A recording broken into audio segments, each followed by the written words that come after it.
Hello everyone, এটা আমার হল, রোকেয়া হল। সেদিন অনেক দিন পর ইচ্ছে করছিল হলের খাবার খেতে। আসলে হলের ক্যান্টিনের অনেক স্মৃতি আমার আছে, যেগুলো আমার ফার্স্ট ইয়ারের স্মৃতি।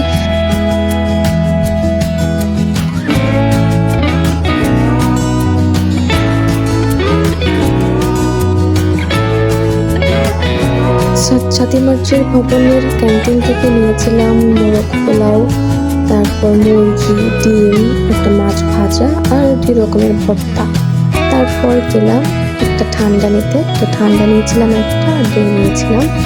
তারপর একটু ঘুরে দেখছিলাম হলের বাজারে এর যে দোকানটা, সেখানে কি কি কিনতে পাওয়া যায়। সেখান থেকে দেখলাম অনেক আপুরাই 2 টাকার করে জিনিস কিনছে। আসলে সেখানে অনেক সব কিছু তো প্রয়োজন হয় না, তাই অনেক কমে অনেক কিছু পাওয়া যায়। এবার পুরনো যে হলের ক্যান্টিনটা, সেই পুরনো ক্যান্টিন থেকে খাবার নিলাম, দেখলাম আর কি কি আছে কি কি নেই। চেয়েছিলাম একটু ঠান্ডা জুস নিতে, বাট তেমন কিছু ছিল না। আসলে হলে সব থেকে বেশি ভালো খাবার পাওয়া যায় 12টার সময় গেলে। আমি সেদিন একটু লেট করে ফেলেছিলাম, গিয়েছিলাম 1টার পরে, প্রায় 1:30 বা 35-এর সময়, এবং তখন তেমন কোনো ভালো খাবারই ছিল না। এই তো আমার কেনাকাটা শেষ, খাবার সব নিয়ে আমি এখন হেঁটে হেঁটে যাচ্ছি, যাবো টিএসিতে। আমার এক ফ্রেন্ড অপেক্ষা করছে, তারপর যেয়ে একসাথে খাবো।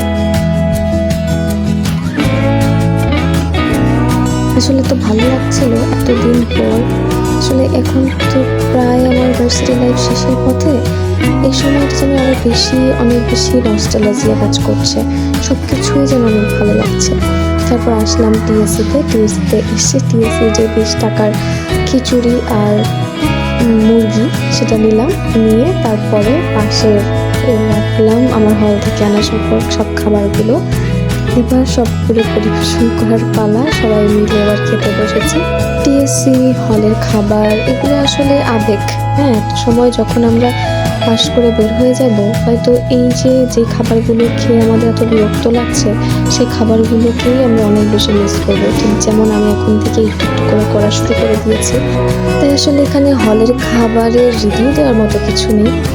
হলের খাবার আসলে রিভিউ হয় না, বাসার খাবার হলের খাবারের সাথে অনেক পার্থক্য। কিন্তু যেহেতু আমি সবসময় হলের খাবার খাই না, মাঝে মাঝে শখ করে বা একেবারেই খাবার যখন থাকে না, কোথাও পাই না, তখনই খাওয়া হয়।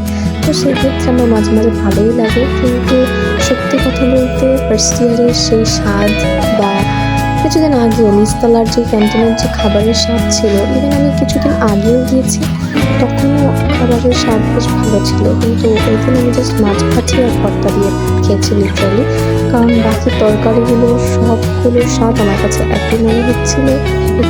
একটা দিন আমি তোমাদেরকে আমার লাইফটা দেখাবো, দেখার জন্য অপেক্ষা করে নিন।